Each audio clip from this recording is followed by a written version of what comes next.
Hello friends, आजच्या नवीन व्हिडिओमध्ये तुमचे मनापासून स्वागत करते। तर आज आपण बघा इथं ब्लाऊजची संपूर्ण फिटिंग पाहणार आहोत, जेणेकरून नवीन जे शिकणारे आहेत त्यांच्यासाठी हा व्हिडिओ खूपच महत्त्वाचा आहे। तर बऱ्याचदा काय होतं की ब्लाऊज आपण कटिंग शिकतो, त्याच्यानंतर शिवतोसुद्धा, पण फिटिंग व्यवस्थित जमत नाही। फिटिंग जर ब्लाऊजला व्यवस्थित राहिली नाही तर आपला ब्लाऊज आहे तो पूर्ण बिघडतो।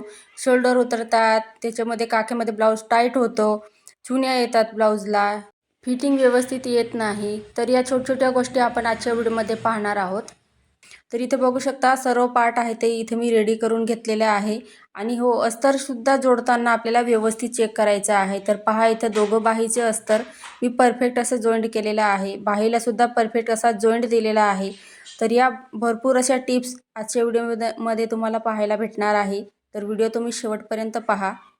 तर इथे बघू शकता आता पाठीमागचा जो पार्ट आहे तर तो सरळ बाजूने या पद्धतीने ठेवायचा आपल्याला। आता त्याच्यावरती आपल्याला जो पुढचा पार्ट आहे तर त्याला उलट्या साईडने ठेवायचा आहे। तर हे बघा, या पद्धतीने जसं तुम्हाला मी दाखवते आहे सेम त्याच पद्धतीने आपल्याला इथं ठेवायचं आहे। आता शोल्डर जोडताना बघा, अर्धा इंच आपल्याला शोल्डर इथं जोडायचं असतं। आता गळ्याकडे मी इथं एक्स्ट्राची म्हणजे शिलाईन लॉक केलेली आहे 2-3 वेळा, आणि 3 ते आपण इथं 3 किंवा 4 शिलाईन सहज टाकू शकतो, म्हणजे शोल्डर एकदम पक्का इथं पॅकिंग होणार आहे आपलं। त्याच्यानंतर बघा, फिटिंगच्या साईडला आपल्याला दोघं पार्ट आहे ते व्यवस्थित आहे की नाही ते चेक करायचे आहे। तर इथे थोडंसं एक्स्ट्रा वाटत होतं, तर इथे मी कट करून घेतलेलं आहे। तर तुम्ही या पद्धतीने चेक करून परफेक्ट कटिंग करून घ्यायची आहे। त्याच्यानंतर बघा, शोल्डरच्या तिथे सुद्धा म्हणजे आपण जेव्हा बाही जोडतो तर तिथे खालीवर होऊ नये यासाठी सुद्धा बघा, शोल्डरच्या तिथे सुद्धा चेक करायचं आहे। तर इथे सुद्धा थोडंसं एक्स्ट्रा होतं, तर ते इथं मी कट करून घेतलेलं आहे। तर दुसरा पार्ट आपण इथं सेम त्याच पद्धतीने उलट्या साईडने ठेवणार आहोत आणि शोल्डर जॉईंट करणार आहोत। तर इथं पहा, गळ्याकडून आपल्याला 2-3 टिपा एक्स्ट्राच्या म्हणजे तिथे शिलाईन लॉक करायची आहे। दुसऱ्या साईडला कसं आहे, आपली बाही आहे तिथं जॉईंट होते, म्हणजे शिलाईन तिथं अशी बी पॅक होऊन जाते। आता गळ्याकडून बघा 2-3 शिलाई मी इथं टाकून घेतल्या, आणि त्याच्यानंतर बघू शकता इथं म्हणजे एक्स्ट्रा शिलाईन लॉक करायची आहे तिथं गळ्याच्या साईडला, म्हणजे ब्लाऊज घातल्यावरतीची शिलाईन जी आहे तर ती निघणार नाही। आता धागे वगैरे व्यवस्थित कट करून घ्यायचे आहे। तर या साईडला सुद्धा आपल्याला बघा, इथं फिटिंगच्या साईडला दोघं पार्ट सारखे आहे की नाही ते चेक करायचं आहे। तर इथं सुद्धा आपण चेक करून घेणार आहोत। थोडंफार एक्स्ट्रा वाटत असेल तर ते इथं कट होऊन जाणार आहे। तर इथं थोडंसं एक्स्ट्रा वाटत होतं, तर मी इथं कट करून घेते। तर पहा, असं या पद्धतीने व्यवस्थित चेक करून आपल्याला कटिंग करून घ्यायचं आहे। आता पहा, आपल्याला बाही जॉईंट करायची आहे। तर मी बघा इथं हा जो पार्ट आहे तर या साईडला बघा, वरच्या साईडला आपण पुढचा पार्ट ठेवलेला आहे, खालच्या साईडला पाठीमागचा पार्ट आहे। तर बघा, दोघं साईडच्या बाह्या आपल्या सेम आलेल्या आहे, म्हणजे परफेक्ट अशी आपली इथं अस्तरसुद्धा जॉईंट झालेलं आहे। तर तुम्हाला सुद्धा बाहीचं अस्तर जोडताना जर एकाच बाजूचे होत असतील तर व्हिडिओची लिंक आहे ती मी तुम्हाला डिस्क्रिप्शनमध्ये देऊन देईल, बाही म्हणजे ब्लाऊजला अस्तर कसं जॉईंट करायचं ते। आता इथं बघा, सर्वात पहिले आपल्याला बाही आहे जॉईंट करण्या अगोदर बाहीला सुद्धा व्यवस्थित चेक करायचं आहे। कोणता पार्ट एक्स्ट्राचा असेल तर तो कट करून घ्यायचा आहे। त्याच्यानंतर बघा, बाहीचं सेंटर काढायचं, आणि जिथं आपण शोल्डर जॉईंट केलेलं होतं तर तिथं आपल्याला ते शोल्डर आहे ते ठेवायचं आहे।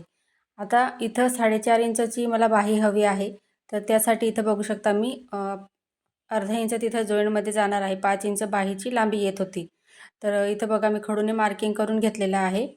आणि या पद्धतीने आता आपल्याला शोल्डरपासून म्हणजे सेंटरपासून बाहीला इथं जॉईंट करायचं आहे।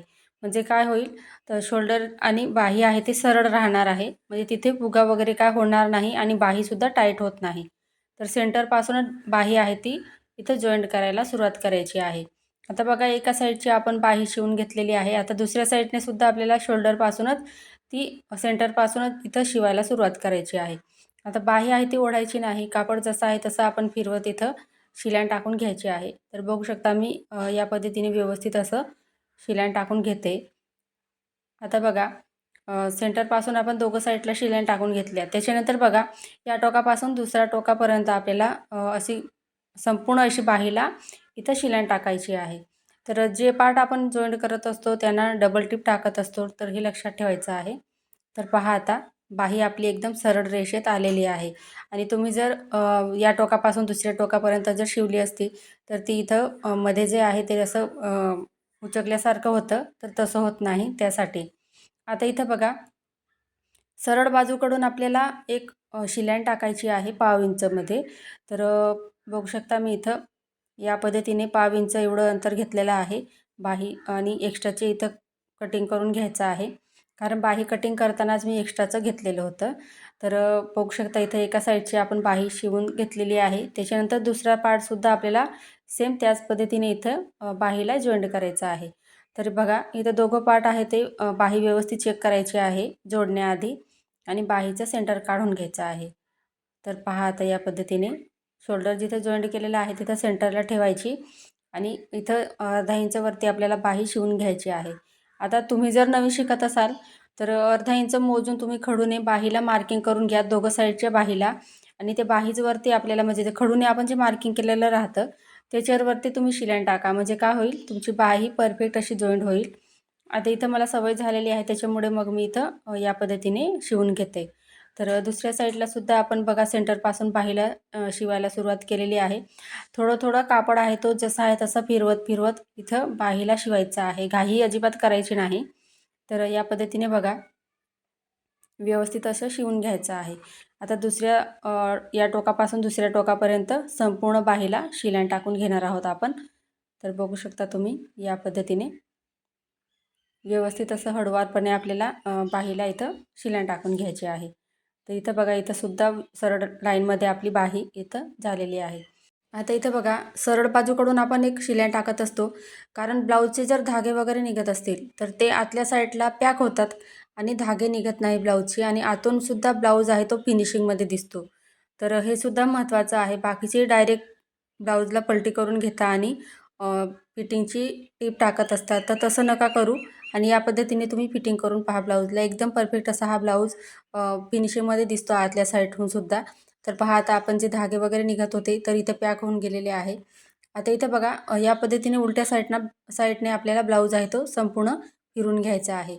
आता कोपऱ्यामध्ये एकदम 1/2 इंचापेक्षा कमी अंतर घेतलं तरी चालेल आणि 1/2 इंच जरी इथं तुम्ही शिलाई टाकली 1/2 इंचावरती तरीसुद्धा चालेल. आता इथे बघा खालच्या साईडलाच इथं मी शिलाई लॉक केली आणि वरच्या साईडला सुद्धा शिलाई इथं मी लॉक केलेली आहे. तर आता दंडघेरचे माप टाकणार आहोत आपण. तर दंडघेर इथं 7 इंच आहे. तर मी थोडंसं लूजिंग ठेवते, म्हणजे 7.25 इंच घेतलेला आहे. त्याच्यानंतर छातीचा चौथा भाग घ्यायचा आहे 10 इंच. त्याच्यानंतर इथं बघा खाली कमरेचं माप टाकते मी. तर इथं मी 9.5 इंच घेतलेलं आहे. तर या पद्धतीने आता तिघं पॉईंट आपल्याला इथं भेटलेले आहे. तर ते तिघं पॉईंट खडूने मार्किंग करून घ्यायचं आहे. म्हणजे ते सरळ लाईनमध्ये येणार आहे. तर पाहू शकता इथं फिटिंगसुद्धा आपली परफेक्ट अशी सरळ लाईनमध्ये येते. तर या पद्धतीने बघू शकता एक शिलाई टाकून घ्यायची. आता खालच्या साईडला शिलाई लॉक करायची आणि बाहीच्या तिथंसुद्धा शिलाई आपल्याला लॉक करायची आहे. दुसऱ्या साईडने सुद्धा सेम आपल्याला बघा आता 1/2 इंचापेक्षा कमी अंतर घेऊन एकदम कोपऱ्यावरती शिलाई टाकायची आहे. तर बघू शकता या पद्धतीने. तर हे लक्षात राहू द्यायचं, म्हणजे ते शिलाई निघणार नाही त्यासाठी. तर या साईडला सुद्धा आपल्याला दंडघेरचं माप टाकायचं आहे. तर दंडघेर इथं बघा मी 7.25 इंच घेतलेला आहे. तर बाही आहे ती व्यवस्थित करायची आहे आणि त्याच्यानंतर बघा इथं दंडघेरचं माप टाकायचं आहे. तर तुम्ही अंगावरनं माप जर घेतलं असेल तर संपूर्ण दंडघेर असतं त्याचे निम्मे करायचं आणि त्याच्यात मार्जिन 1.5 इंच ॲड करायचं आहे. तर या पद्धतीने बघा आता दंडघेर आहे तर मी इथं 7.25 इंच घेतलं. छातीचा चौथा भाग 10 इंच आणि खाली इथं 9.5 इंच घेतलेला आहे. आता तिघं पॉईंट जोडायचे आहे या पद्धतीने. व्यवस्थित अशी शिलाई टाकून घ्यायची आहे. तर पहा इथं. तर सर्वात पहिले फिनिशिंगची फिटिंगची एकच शिलाई टाकायची आहे. त्याच्यानंतर बघा जी आयपट्टी बनवलेली आहे आपण ती सोडून आपल्याला ती एक्स्ट्राची राहते. ती एक्स्ट्राची पट्टी सोडून आपल्याला इथं कमर किती भरतं आहे ते मोजायचं आहे. आणि जास्तीचं असेल तर आपल्याला इथं परत एक शिलाई टाकावी लागणार आहे. तर पहा इथं 35.5 येतं आहे तर मला 34 पाहिजे. तर त्यासाठी काय करायचं बघा, वरती सरळ जी टीप आहे ती तशी राहू द्यायची. फक्त खालच्या साईडला कमरेच्या तिथं आपल्याला तिथं शिलाई वाढवायची आहे. तर हे बघा या पद्धतीने इथं आता एक्स्ट्राची इथं एक्स्ट्रा होती ती खाली तिथं तशी राहू दिली, म्हणजे वाढवली आणि वरच्या साईडला सरळ लाईनमध्ये होती शिलाईन ती तशी राहू दिलेली आहे. फक्त कमरेमध्ये तिरकस अशी शिलाईन टाकून घ्यायची आहे. आता इथं बघा, आता बघूया फिटिंगचं किती येतं ते पाहूया आपण. जे एक्स्ट्राची शिलाईन टाकून घेतली आपण, आता इथं बघून घेऊया बरोबर फिटिंग येते की नाही ते कमरेचं. तर इथं बघा परफेक्ट अशी आपली फिटिंग झालेली आहे ब्लाऊजला. आता इथं बघू शकता एक्स्ट्राच्या जिथं जागा दिसते आपण फक्त एकच शिलाई टाकली होती आणि कमरेचं माप इथं मोजून घेतलेलं होतं फिटिंगचं. आता तिथं बघा 2 ते 3 शिलाई तुम्ही सहज तिथं टाकू शकता. म्हणजे कस्टमरला जर ब्लाऊज जर फिट झाला किंवा लूज हवा असेल तर तो सहज तिथं शिलाई काढू शकतो. तर त्यासाठी तर या ब्लाऊजचं जर तुम्हाला पेपर कटिंग पाहायचं असेल तर कमेंट मला जास्तीत जास्त कमेंट करा. म्हणजे त्याच्यानुसार मला व्हिडिओ बनवायला सोपं जातं. आणि तुम्हाला जर दुसऱ्या टॉपिकवर जरी व्हिडिओ पाहायचा असेल तरीसुद्धा तुम्ही मला कमेंटमध्ये विचारू शकता. तर इथं बघा मी शिलाई टाकून घेतलेले आहे आणि बघा फिटिंगच्या शिलाई टाकून झाल्यावर आपल्याला एक्स्ट्राचे धागे असतात ते लगेच कट करायचे आहे. आता आपल्या ब्लाऊजची फिटिंग कशी झाली आहे ते पाहूया. तर त्यासाठी इथं बघा ब्लाऊज आहे तर सरळ बाजूने फिरून घ्यायचा आहे व्यवस्थित असा. तर बघू शकता इथं मी ब्लाऊजला फिरून घेतलेला आहे. तर याला अजून दोरी लावायची बाकी आहे, कारण मटका गळा घेतलेला आहे पाठीमागे. तर दोरी लागणार आहे या ब्लाऊजला, तर दोरी बाकी आहे लावायची. तर फ्रेंड्स, तुम्हाला आजचा व्हिडिओ कसा वाटला कमेंटमध्ये मला नक्की सांगा. चॅनलवर नवीन असाल तर चॅनलला सबस्क्राईब करायला विसरू नका, जेणेकरून नवीन व्हिडिओ सर्वात पहिले तुमच्याजवळ पोहोचेल. आजचा व्हिडिओ पूर्ण पाहिल्याबद्दल तुमचे खूप खूप मनापासून धन्यवाद.